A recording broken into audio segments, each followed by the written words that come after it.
Back here now with Coach Gary Waters. Now, Coach, we'll get right to the thick of things. I talked to you at the end of last season. You finished 12-16. You were somewhat disappointed. What do you have to do to turn it around this season? Well, you know what? I was disappointed that we didn't do as well or better than the year before, and that's a coach's feeling.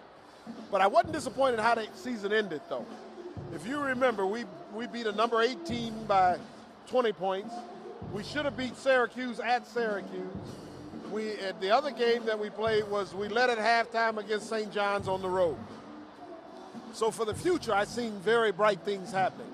And now with all the changes and things in our program, I feel very good right now. And, Coach, last season, you start to show signs of being able to play on the road, something that plagued you the year before. Do you think you're turning the corner in that department, ready to get mentally ready for all aspects of the game? Well, you know what? In order for you to have a good team, you got to play on the road, and you got to win some games on the road. And it's time, if you get what I'm saying. We've went through all these hurdles and all the different things, and we've shown that we can play at home. We've shown we can go and play certain people well on the road. Now we got to take it a step further. Coach, I just talked to Ricky Shields. Irving's wandering around up here. Two people I talked to last year about leading this team this year. Right. What have they shown to you so far? I know you haven't practiced with them yet. That's tonight. But in talking to them and getting ready for this fall semester, do you think those are two guys who can really lead you this year? Oh, they can, and they should lead us. Hervey's had an outstanding summer and a very good fall. I mean, he's stronger and worked harder than he's ever worked in his life. So now it's time for him to take another step. Ricky's a little injured right now, but I don't think that's going to hold him back because he's had a great summer and a great fall also. So, that I think is we're moving in the direction we need to move. The one that's done an outstanding job in leadership has been Sean Azani.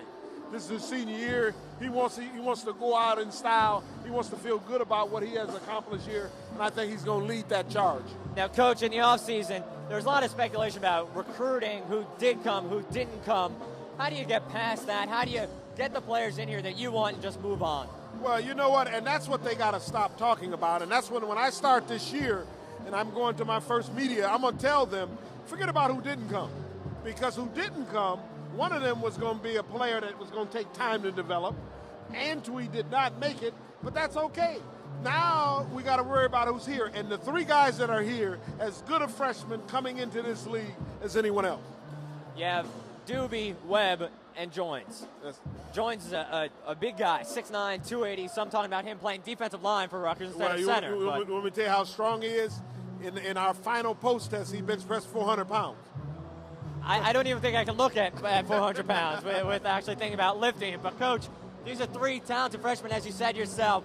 Do they fit in right away, or are they ready to go in the Coach Waters style offense? Well, I think they're going to fit in right away, and I think they will be ready to go. And, Coach, we're talking about the ins and outs of college basketball, the ACC, the Big East, everything that's going on. As a coach, what do you focus on? When the season starts, what do you look at? Well, I don't really look at the league issues. The things that I look at is how our players are progressing.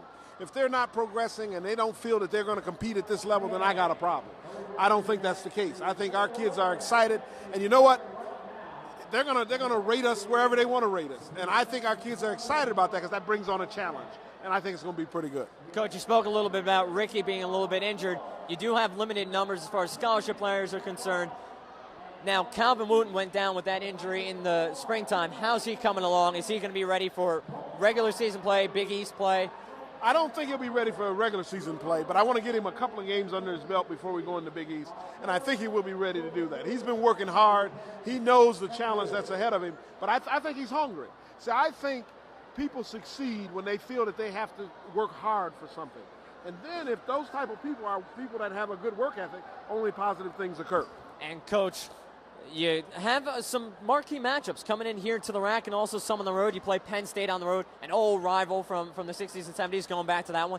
Going out to Wisconsin. Whoa, that's a tough one. Tough school right there. Going out to the UTEP tournament, playing St. John's here, playing UConn twice, I believe, this season. Right. Playing Miami. What do you do to prepare for these marquee matchups or the schools that you schedule at the beginning of the season? Well, all of it's going to be difficult. You know that. But, I think, again, it's a challenge. And with our fans here at the RAC, I think it doesn't matter who we play. Because if we're playing at the top of our game here at the RAC, somebody's going to go down. I'm sure about that as much as we sit here. The thing we have to do is have that same confidence on the road. And, you know, like we're going to Penn State, we're going to Wisconsin, places like that, we got to go in there and compete. If we compete and good things happen, good things will happen. Finally, Coach, I asked Ricky what he had to do personally and what the team had to do to have a positive and good year. What are your views on that question? Well, you know what? I think Ricky's determined for that. You know, I'm going to give you something about Ricky. At the end of last season, I evaluated Ricky, and I didn't feel he had a good year, okay? But then when I looked at his statistics, he improved in every statistic from a year ago. And I didn't feel he had a good year. I also felt that he wasn't involved as much as he should have been by other players on our team. Now, if all that changes, you heard what I just told you. I didn't feel he had a good year. I don't think he was involved. And he still did better than he did a year ago. Now, if all that changes, we're looking for something special for Ricky Shields. Coach, thank you so much. Go enjoy MidKnight Madness. Should be a fun night for you. Oh, it's going to be a fun night for everyone. And you, too, go out and enjoy it. I will. That was Coach Waters sending it back down to the floor.